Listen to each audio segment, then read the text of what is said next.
The rain had been falling since late afternoon, steady and soft at first, like a shy visitor tapping at the windows. By evening, it had deepened into a rhythmic drumming, steady as a heartbeat, filling the little stone cottage with a sound both soothing and isolating. Outside, the world blurred, trees melted into shadowy shapes, their branches sagging under the weight of water. Inside, the air was thick with the smell of damp wood and the faint trace of lavender from the fire-warmed blankets. Isabel sat curled in her chair, a book resting half open on her lap, though she hadn't turned a page in over 20 minutes. She wasn't reading anymore. She was listening. Listening to the rain, yes, but also to the way it seemed to carry whispers. She had always loved storms. They gave her an excuse to stay indoors without guilt, to light the hearth and brew tea, to lose herself in worlds made of words. But tonight felt different. There was a heaviness to the weather, as if the clouds were not simply spilling rain but pressing the sky downward. A low fog clung to the hills, and the forest beyond the cottage looked impossibly dark, its outlines shifting like something alive. Isabel caught herself glancing toward the window more often than usual, each time expecting to see. What, exactly? She couldn't say. The feeling was neither fear nor excitement, but a strange mixture of both. Like being on the brink of a story you haven't yet been told. The kettle whistled sharply, startling her into motion. She poured the steaming water over dried chamomile blossoms, watching the pale gold tendrils curl upward, scenting the air with something calming and floral. But even as she breathed it in, she couldn't shake the pull of the outside world. She moved to the window and pressed her fingertips to the cold glass. Beyond the rain-slicked panes, the path leading into the forest glistened faintly under the scattered light of the oil lamp. She imagined footsteps there, splashing softly in the puddles, an image so vivid that her chest tightened, though no one was in sight. When the knock came, it was almost too gentle to hear over the storm. A single tap, then another, then silence. Isabel froze, her breath caught somewhere between her throat and her lungs. In her years living here, visitors were rare, and unannounced visitors at night were unheard of. She set her cup down and approached the door slowly, feeling the old wooden boards shift slightly beneath her weight. Another knock, firmer this time. She hesitated, then drew back the latch and opened the door just a crack. A man stood there, though man seemed too simple a word for what she saw. His shoulders filled the doorway, his cloak dripping rain onto the threshold, and his eyes, deep, amber, and unblinking, held hers with a strange intensity. His features were striking, almost beautiful, but edged with something wild, untamed. Behind him, the forest swayed, and for an instant, Isabel thought she saw something else moving in the shadows beyond, something large and hulking, a shape that vanished the moment she blinked. Daniel's breath came fast and shallow as the sound of his own voice echoed through the clearing. "Daniel, come back inside." The cadence was wrong, pitched slightly off, the syllables stretched in ways that made his skin crawl. He gripped the crowbar so tightly his knuckles turned white. He forced himself not to answer, not to give them what they wanted. Instead, he turned slowly, scanning the trees. That's when he saw it. A tall figure, mostly hidden behind a trunk, its outline blurred as if the air itself resisted its presence. The figure leaned forward, and Daniel's stomach twisted. Its face wasn't a face at all, more like a pale mask stretched too thin, with hints of human features flickering beneath the surface, as though it were deciding which version to wear. Its mouth opened, wide and trembling, before releasing another whistle, almost perfect this time. Then, in his grandfather's voice, it rasped, "Don't run, Daniel." The words cracked at the edges, as though the thing had chewed them before spitting them out. Panic surged, and Daniel stumbled back, nearly tripping over the remains of the collapsed hunting blind. The thing moved closer, its limbs bending at angles that no human could manage, yet its gait mimicked his own footsteps from earlier, delayed and heavy. He remembered the journal's words. They learn your patterns, your speech. He realized, with sick certainty, that the longer he stayed, the more it would learn, until it could wear him like a mask. Desperate, Daniel swung the crowbar through the air, the sound sharp in the silence. The figure recoiled, not from the weapon itself, but from the noise it made. Its form shimmered, blurring like heat haze, and in that distortion, Daniel caught glimpses of something else. More of them, waiting just beyond the trailing. Shadows within shadows, dozens of crooked heads watching in perfect stillness. The pale mask snapped back into place, and the mimic tilted its head, studying him as though he were the intruder here. Daniel backed away slowly, clutching the crowbar, then turned and fled through the forest, crashing through underbrush with no thought of stealth. The mimic's voice followed him, changing tone and pitch with every cry. Sometimes his grandfather's, sometimes his own, sometimes something else entirely. Don't run, Daniel. Stay with us. We see you. His legs burned, lungs seared, but he didn't stop until the trees thinned and the faint outline of a dirt road came into view. For a fleeting moment, he believed he had escaped. But then, from the shadows of the tree-line, came a final broken whistle, too close, too knowing.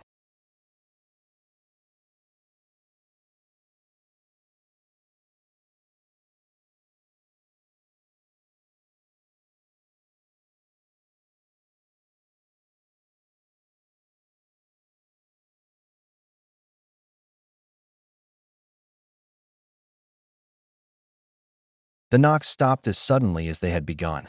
Daniel stood rigid in the silence, the cabin around him holding its breath.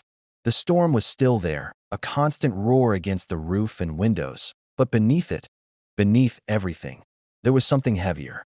An absence. He edged closer to the front door, listening. Nothing. Just rain. And yet, the certainty weighed on him. He was not alone on this mountain that he raised the flashlight, angling the beam through the small window beside the door. Water streaked down the glass in chaotic lines, distorting the forest beyond into a blur. At first, he saw nothing. Then, with a bolt of lightning, the woods lit up like day, and in that instant, Daniel swore he saw a figure standing at the tree-line. A person, tall and unervingly still, their outline stark against the flashing white. But when the darkness rushed back, the figure was gone.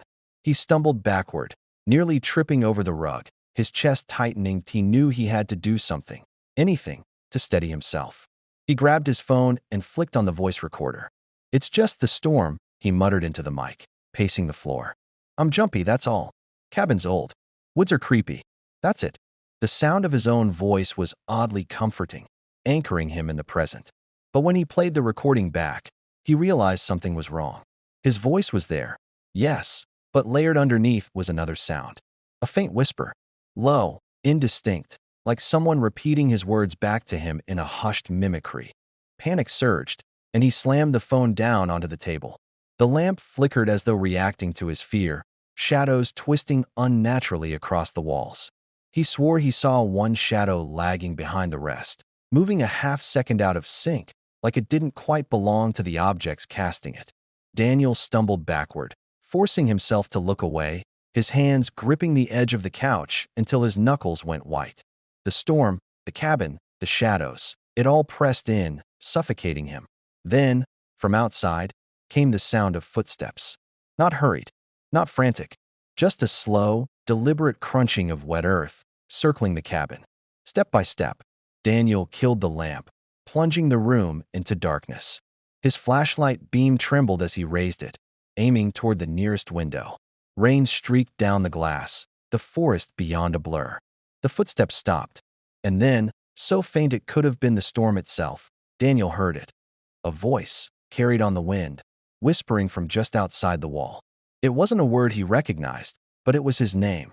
Daniel stood frozen in the dark, every nerve in his body alive with fear. The sound of the tap on the glass echoed inside his chest more than his ears, the kind of sound that seemed to carry intent. He forced himself to crouch and relight the lantern, hands trembling so badly the flame nearly died again. When the weak glow returned, it barely pushed back the shadows in the corners of the cabin. His breath came shallow, rapid. He tried to rationalize, a branch against the window, wind he couldn't feel, but his grandfather's words clung to his mind like burrs. Do not answer back. The tap returned, louder this time, followed by a scrape that trailed along the outside wall. Daniel's heart hammered as he staggered backward, tripping over a box of old tools. Something about the sound was deliberate, like fingernails dragging along wood. He forced himself to look toward the window again, but there was nothing. only his own reflection in the glass, pale and frightened. Then, just beyond his image, he caught it, the faint outline of something tall, too tall, standing among the trees. It didn't move, didn't sway. It just waited. He grabbed his phone, only to see the screen flicker and die despite being fully charged hours earlier. Panic spiked. He rummaged through his grandfather's journal again, desperate for answers, and found an entry about the Watchers. They were described as figures that imitated human behavior but never quite got it right. Their footsteps too heavy, their whistles too hollow, their stillness too absolute. The entry ended with a chilling line. They knock because they are learning how to be invited in. The whistle came again, so close now it seemed to seep through the cabin walls. Daniel clamped his hands over his ears, but the sound wasn't muffled. It was inside him, vibrating through his bones. The lantern flickered violently, its flame bending toward the window as though drawn by some unseen current. Then the silence returned, deep and suffocating. For a moment, Daniel almost believed they had gone, until the sound of the doorknob rattling broke the stillness. Adrenaline surged. Daniel grabbed the lantern in one hand and the heaviest tool he could find, an old crowbar, in the other. He backed toward the narrow staircase leading to the cabin's loft. His grandfather had always said the loft was the safe place, though Daniel never understood why. Tonight, with the knob turning, clicking, and then stopping, he understood it was not about safety, but survival. He climbed quickly, pulling the ladder up behind him, and pressed his back to the wall as the door creaked open below. The storm raged harder, a relentless wall of noise that made the knocks seem even sharper, more deliberate. Daniel's grip on the poker ached, his knuckles bone-white. He could hear his own pulse pounding in his ears, matching the rhythm of the storm. Another knock rattled the glass, this time followed by a slow drag, as though a hand were scraping across the window. The sound made his skin crawl, nails on glass muffled by rain. He lifted the flashlight, his beam shaking, daring himself to look. The light cut through the window, streaking against the water. For an instant, there was nothing, just the distorted outlines of the trees beyond. But then the beam caught something pale, pressed against the glass. A face, white, blurred by raindrops, its features stretched and wrong, as though seen through warped glass. The eyes were the worst, dark hollows that seemed too deep, too empty, staring directly into him. Daniel staggered backward, the poker clanging against the floorboards. The face didn't move. It only watched. He wanted to scream, to run, to do anything but stand there trembling. His body betrayed him, rooted to the floor as lightning exploded across the sky. For a fraction of a second, the flash lit the face in full clarity, and what Daniel saw twisted his stomach into knots. The skin looked damp and sagging, like it didn't belong to a living person. The mouth was a gash too wide, lips pressed against the glass in a grotesque smile. Then, as quickly as it appeared, the face was gone, swallowed by darkness and rain. Daniel stumbled to the couch, his breath ragged. He grabbed his phone with shaking hands, praying for even a single bar of signal. Nothing. The screen glowed weakly, offering no lifeline. He thought about recording again, but the memory of that distorted whisper chilled him. If the thing outside had been mocking him through the recorder before, what would it do now? His every instinct screamed at him to leave the cabin, to risk the storm, but the thought of stepping into that forest with it out there was worse. The cabin groaned, as if straining against the storm, each creak magnified in the suffocating silence. Then, from the back of the house, came the sound of hinges. Daniel whipped around, flashlight beam slicing through the dark. The back door, the one he had latched with a chair, was yawning open, swaying in the wind. Muddy footprints, darker and wetter than before, trailed across the threshold and into the cabin. He wasn't alone anymore. The sound of the house breathing lingered long after it should have ended, rattling in Olivia's chest like an echo that didn't belong to her. She gripped the notebook tighter, scanning the study for movement, her body frozen between the instinct to flee and the compulsion to see more. The shelves groaned softly, wood creaking as though bending beneath a weight that wasn't there. She told herself it was old timber, just settling.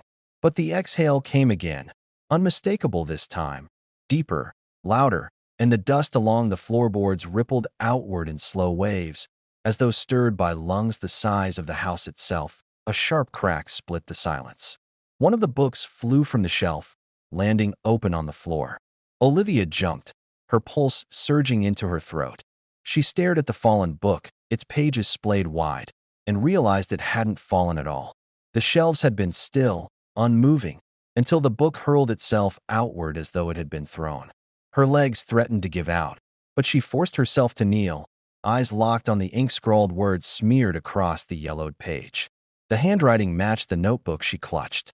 "It wants me below. It calls to me. I cannot ignore it anymore." The words blurred as her vision shook. Something shifted in the corner of the study. Not a shadow, not a trick of the dim light. Something darker, deeper, detaching itself from the wall.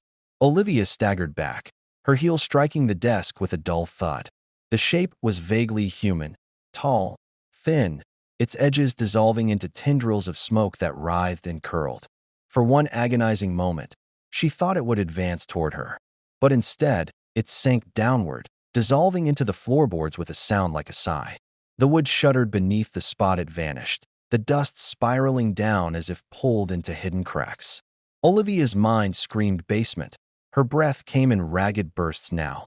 She turned toward the door, clutching the notebook like a lifeline, and stumbled back into the hallway. The air there was heavier, the silence now charged with a living presence. Every portrait along the wall seemed to glare more harshly, their faded faces twisting in the corners of her eyes. She moved quickly, nearly running, until she found herself back at the base of the grand staircase. The choice loomed before her, the yawning shadows above, or the unknown darkness below. Somewhere in the house, a floorboard groaned, deliberate, like a step. Then she heard it, clearer than before, without the muffled distortion of dreams or distance. A whisper, curling down the staircase, smooth as silk and cold as ice. "Come down."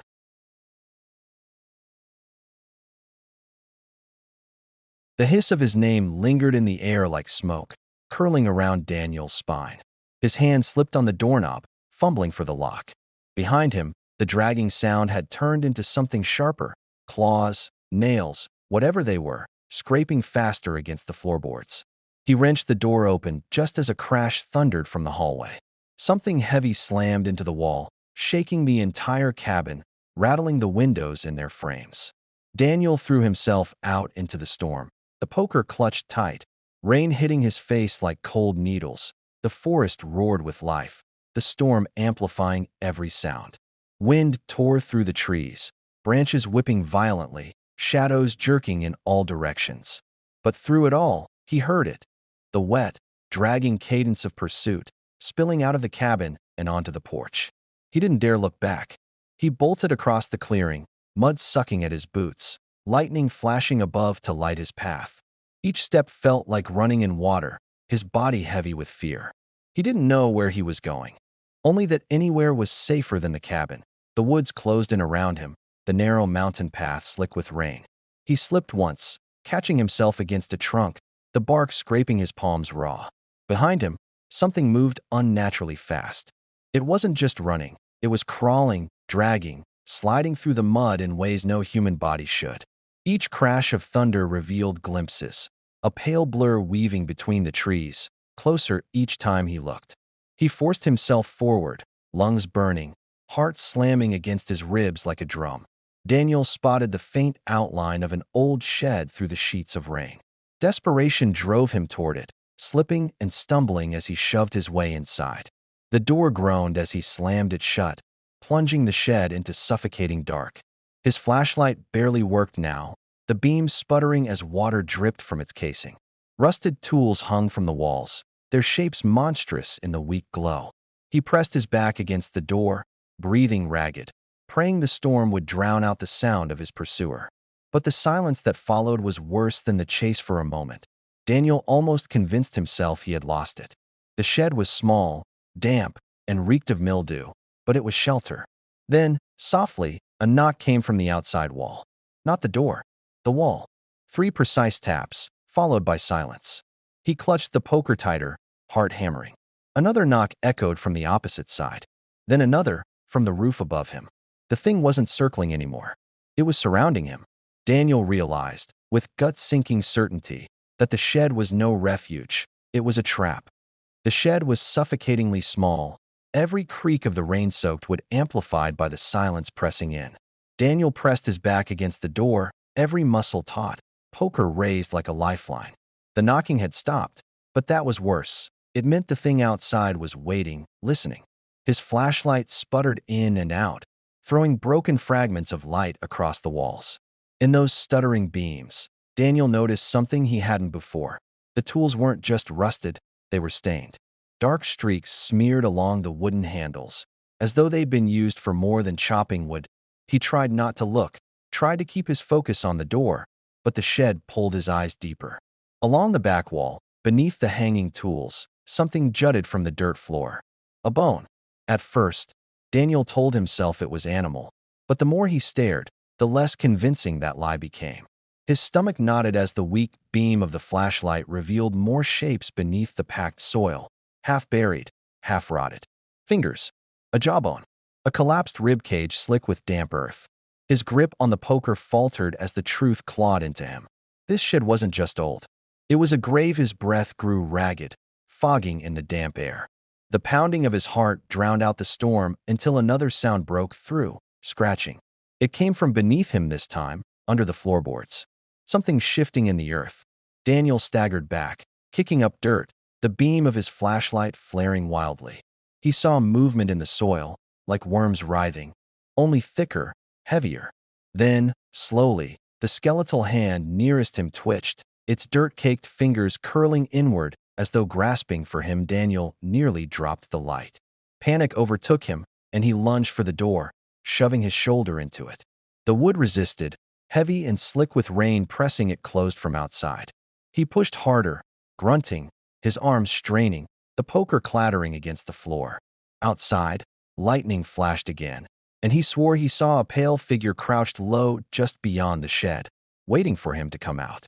He froze between two impossible choices: stay inside with the dead that shifted beneath him, or fling himself into the storm and the thing hunting him. Before he could decide, the door buckled inward. Not from his push, from the other side. Something was pressing against it, slow but unstoppable, as if testing how long the wood would hold.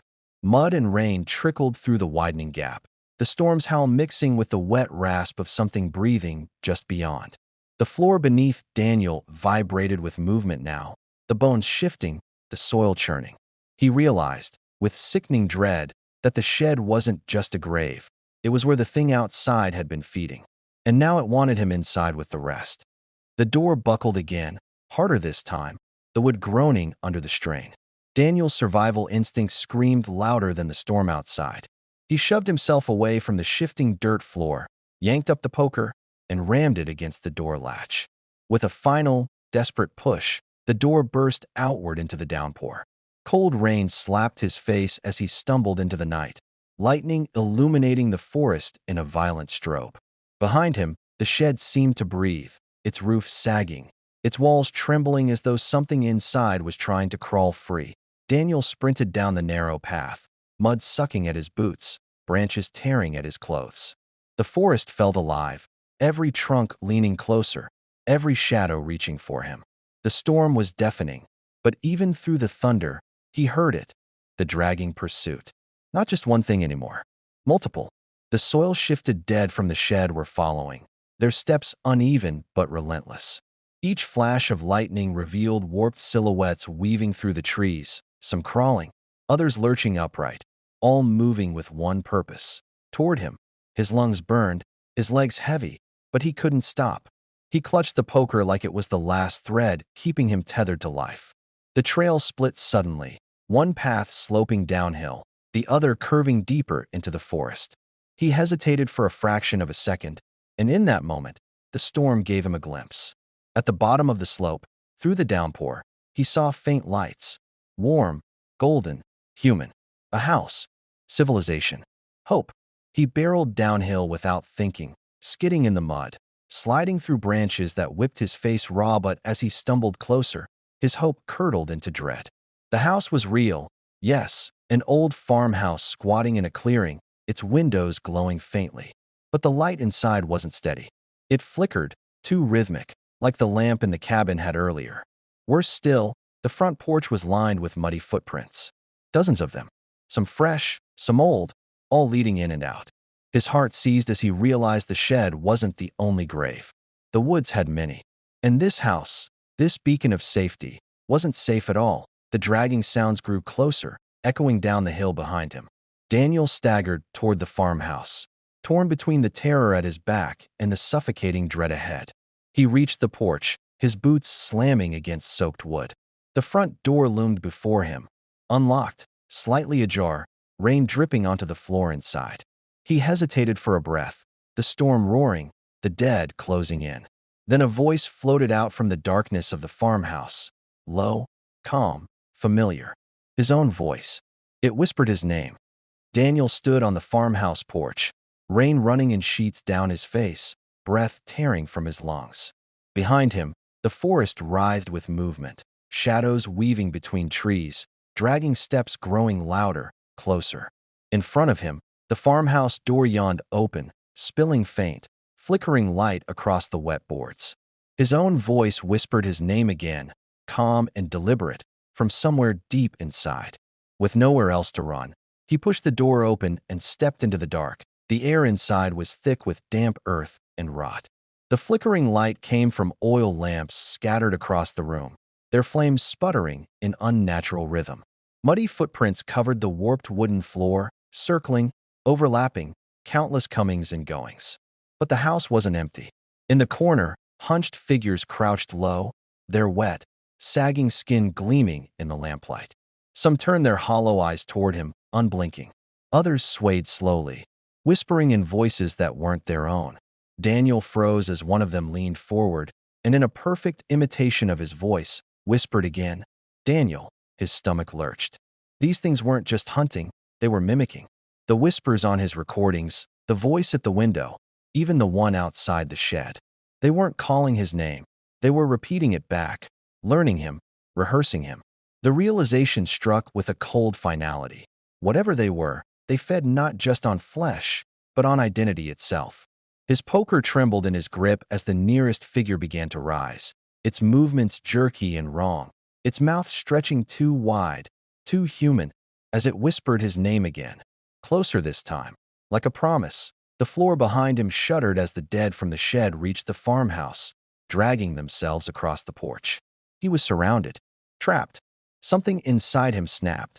The survival instinct burned hotter than fear. With a roar, Daniel swung the poker, the rusted metal slamming into the nearest figure's face. The thing collapsed, skin splitting open like wet paper, but another lurched forward in its place. He swung again, wild and desperate, lamps toppling, flames licking across the floor. The farmhouse filled with smoke, shadows writhing, figures surging closer. The last thing Daniel saw before the fire swallowed the room was his own face, pale and wet, grinning from the crowd of things closing in.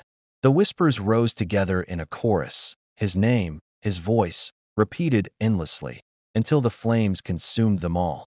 Outside, the storm raged, drowning the forest in rain. By morning, the farmhouse was nothing but blackened ruins, smoke curling upward into the gray sky. Of Daniel, there was no sign. Only muddy footprints leading back into the woods, fresh, as though the story hadn't ended, only begun again.